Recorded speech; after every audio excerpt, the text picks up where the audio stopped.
The festival of Eid in West Asia has taken place under the shadow of war. Donald Trump may be raising the stakes for a potential conflict with Tehran, but on the ground, a bloody, relentless war continues unabated.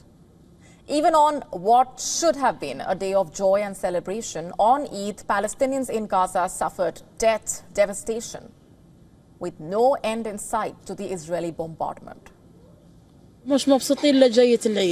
We are not happy about celebrating Eid. Poverty and hunger are burning our hearts. We cannot even afford new clothes for our children. Half of our loved ones are imprisoned, and the other half have been killed. How can we celebrate?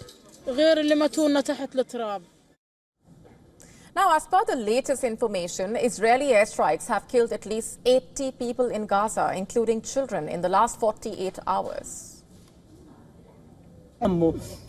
He was wearing Eid's clothes. I greeted him. He was happy. He rejoiced. But the Israeli army and the Jews, may God punish them. These children's joy was not complete. The Palestine Red Crescent Society also recovered the bodies of 15 missing emergency workers a week after their car came under Israeli fire.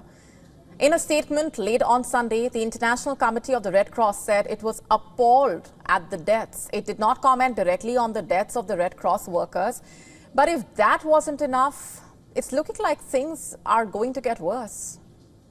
On Monday morning, Israel issued sweeping evacuation orders for Rafah, 2 days after expanding its ground operations in South Gaza. It's part of Israel's efforts basically to expand a buffer zone along the borders of the Gaza Strip, which they say will eliminate Hamas infrastructure. And over the weekend, Israeli Prime Minister Benjamin Netanyahu repeated a demand for Hamas to disarm and for its leaders to leave Gaza.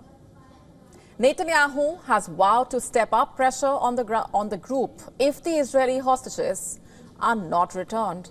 He warned that Israel would work to implement US President Donald Trump's voluntary emigration plan for Gaza.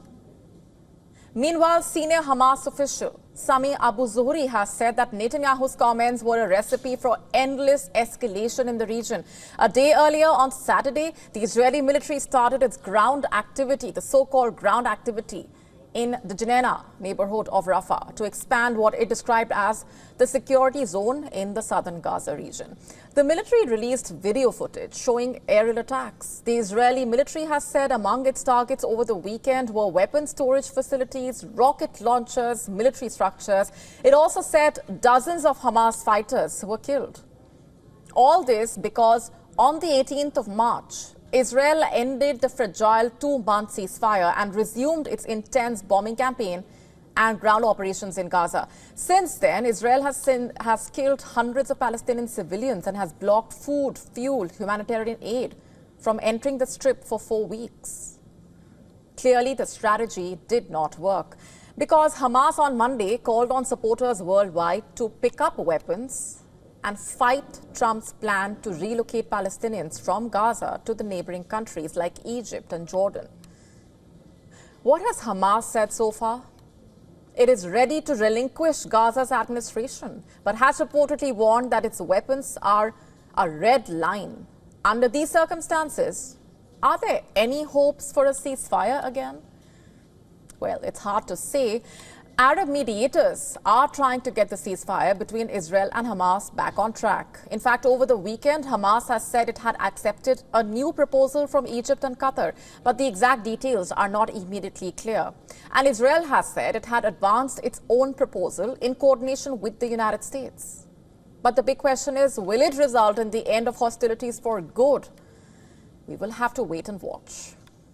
To stay up to speed with the latest news, download the WION app and subscribe to our YouTube channel.